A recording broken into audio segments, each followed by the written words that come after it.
अस्सलाम वालेकुम बेटा। मैं ना गरीब बंदा हूँ। पहले काम करदी सां, हुण मैथों काम नहीं हुंदा।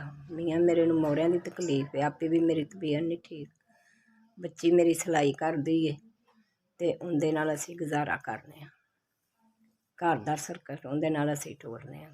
हुण साडे कोल ओह भी सिस्टम नहीं हैगा। बच्ची सिलाई करदी सी, मशीन खराब हो गई, उहनूं बार बार सही कराने आ, ਉਹ ਫਿਰ ਖਰਾਬ ਹੋ ਜਾਂਦੀ ਹੈ। ਹੁਣ ਸਾਡੇ ਕੋਲ ਉਹ ਵੀ ਨਹੀਂ ਹੈਗਾ ਵੀ ਅਸੀਂ ਸਹੀ ਕਰਵਾ ਲਈਏ ਜਾਂ ਅਸੀਂ ਕੋਈ ਲੈ ਲਈਏ, ਤੇ ਘਰ ਦਾ ਸਰਕਟ ਨਹੀਂ ਚੱਲਦਾ ਪਿਆ। ਦੇਖੋ ਨਾ, ਮੈਂ ਅੱਗੇ ਵੀ ਬਾਤ ਕੀ ਹੈ ਕਿ ਮਸ਼ੀਨ ਬੱਚੀ ਦੀ ਟੁੱਟ ਗਈ ਹੈ, ਅਸੀਂ ਇਹਦੇ ਨਾਲ ਹੀ ਗੁਜ਼ਾਰਾ ਕਰਨੇ ਆ। ਬੱਚੀ ਮਸ਼ੀਨ ਚਲਾਉਂਦੀ ਹੈ ਤੇ ਇਹ ਦੇਖੋ ਮਸ਼ੀਨ ਦਾ ਹਾਲ, ਇਹ ਦੇਖੋ ਬਣਾ ਬਣਾ ਕੇ ਨਾ ਥੱਕ ਗਏ ਆ। ਤੇ ਕੋਈ ਸਾਡੀ ਮਦਦ ਕਰ। ਮੇਰੀ ਅੰਮਾ ਨੇ ਤੇ ਸਾਡੀ ਮਸ਼ੀਨ ਬਿਲਕੁਲ ਖਰਾਬ ਹੈ। ਠੀਕ ਹੈ, ਸਾਡਾ ਦੀ ਜ਼ਿਕਰ ਉੱਠੀ ਤੇ 1000 ਰੁਪਇਆ ਅੱਗੇ ਲਾਇਆ ਜੇ, 1500 ਇੱਕ ਦਿਨ ਲਾਇਆ ਹੈ ਤੇ ਅਸੀਂ ਮਾਵਾਂ ਧੀਆਂ ਇਸ ਮਸ਼ੀਨ ਦੇ ਉੱਤੇ ਗੁਜ਼ਾਰਾ ਕਰਨੀ ਆ।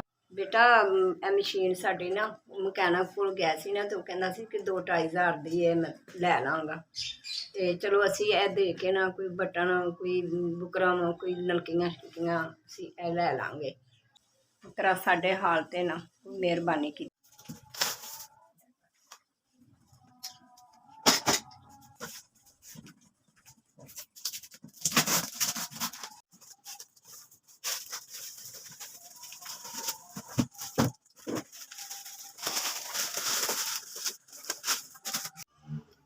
SVS ਅਸੀਂ ਤੁਹਾਡੇ ਬੜੇ ਸ਼ੁਕਰਗੁਜ਼ਾਰ ਹਾਂ। ਤੁਸੀਂ ਸਾਨੂੰ ਨਵੀਂ ਮਸ਼ੀਨ ਤੇ ਨਵੀਂ ਮੋਟਰ ਲੈ ਕੇ ਦਿੱਤੀ ਹੈ।